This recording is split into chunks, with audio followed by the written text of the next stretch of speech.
The first thing I want to talk about is a gentleman named Friar Laurence. Friar Laurence. And he's in the play. I'm not sure, I don't remember exactly how, but he represents the church, Russian Orthodoxy, the hymn style. Let's listen to the chorale or hymn-like opening to Romeo and Juliet.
Well, as you see, or as you hear, this music is not happy music.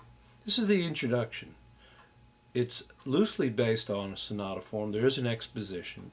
Our particular example is excerpted, so we won't get to hear the whole thing. But we haven't heard the actual opening exposition yet. This is an introductory material. And if you listen to the whole thing, all the way through, you'll notice even the love theme, there are parts that Tchaikovsky, he interjects a feeling of anxiousness or anxiety, foreboding doom. And there's definitely in the introduction, this is not a happy introduction, this is foreboding. And let's continue to listen. Now, as you see on the dry erase board, I've put some other things that he's famous for. Very popular because of ballets. And of course we've all heard the Nutcracker. Program music. This is a concert overture. It's one movement based on a literary work. Let's continue.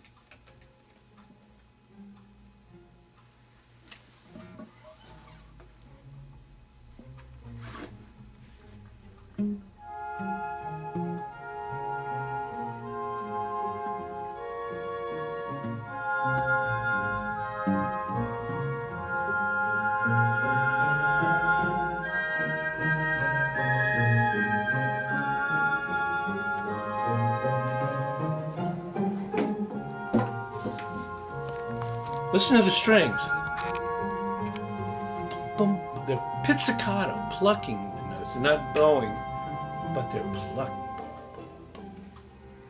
Ooh, there's the bow. The low foreboding. And the harmony is very romantic, very chromatic.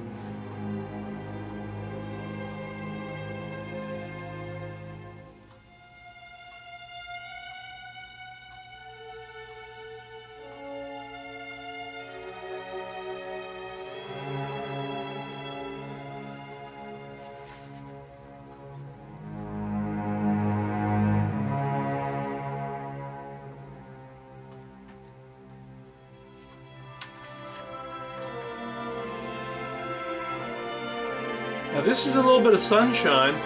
Major. Everything's been in minor, now it's major. But wait.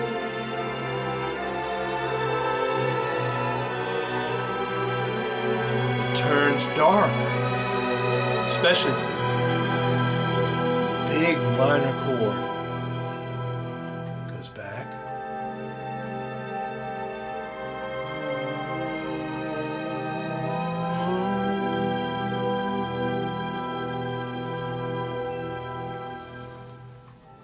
He's setting you up.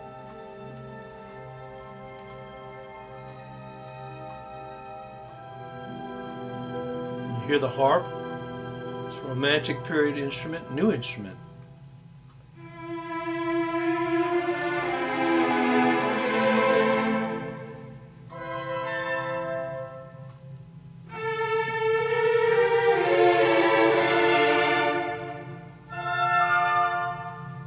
So you hear the strings entering one at a time. This is very tension, full of tension, this harmony.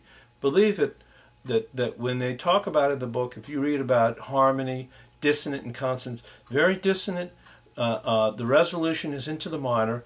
The reason is the composer wants to create tension, and the resolution is into the minor key, which really doesn't resolve it as well as into the major key. So it's not a very happy thing. You can hear the strings and the woodwinds, the flute and the oboe and clarinet answering the strings.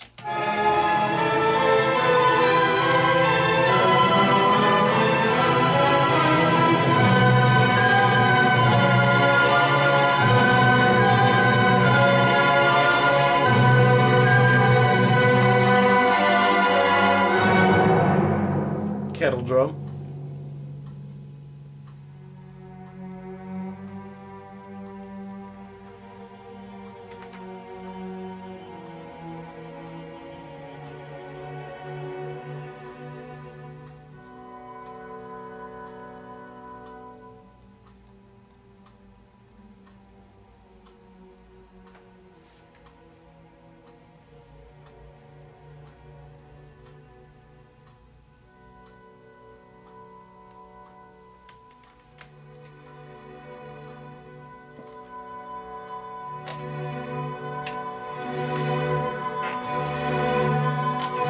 Tension, build it.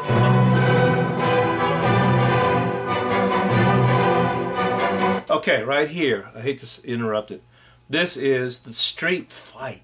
This is the scene in the drama, in the play, where the two families have an altercation where one of the young men, one of the family members, gets killed. It's a fight, and it's very dramatic.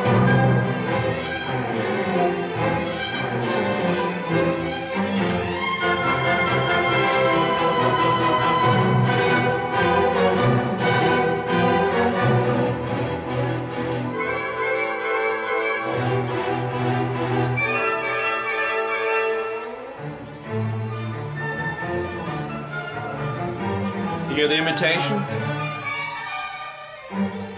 Bass. Bum, bum, bum, bum, bum. Flutes echoing it.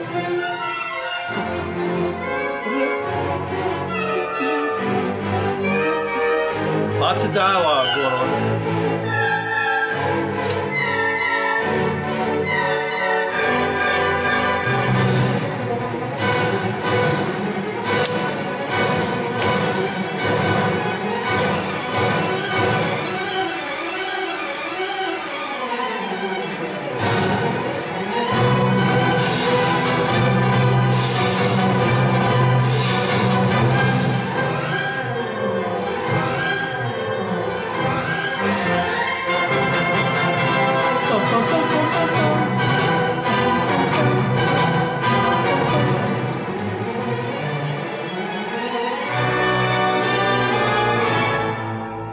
Cadence, new key, D flat.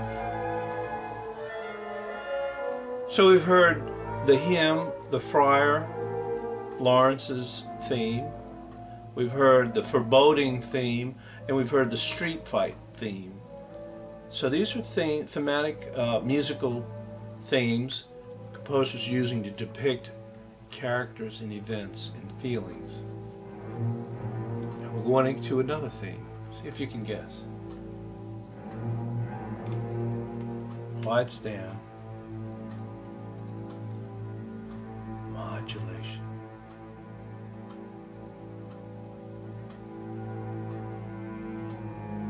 Ooh.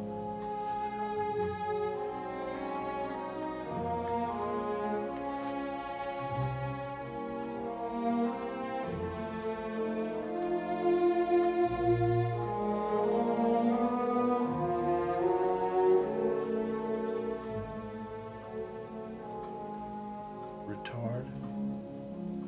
Harp.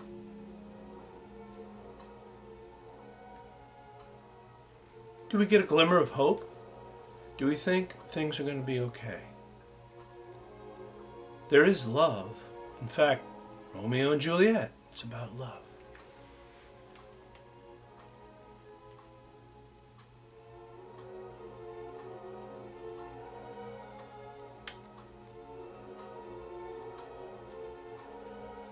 Not just love, but passionate love.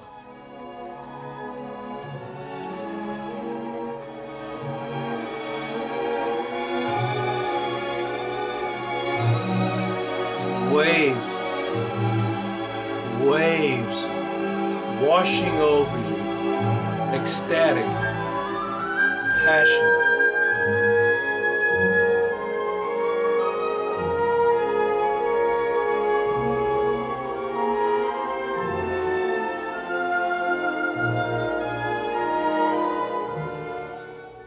All right, well, that's where our example ends.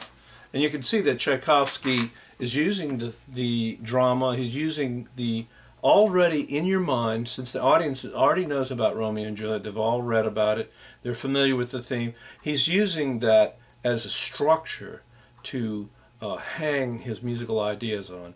And it fits quite well. He's so talented. In fact, he wrote this over and over again to get it right.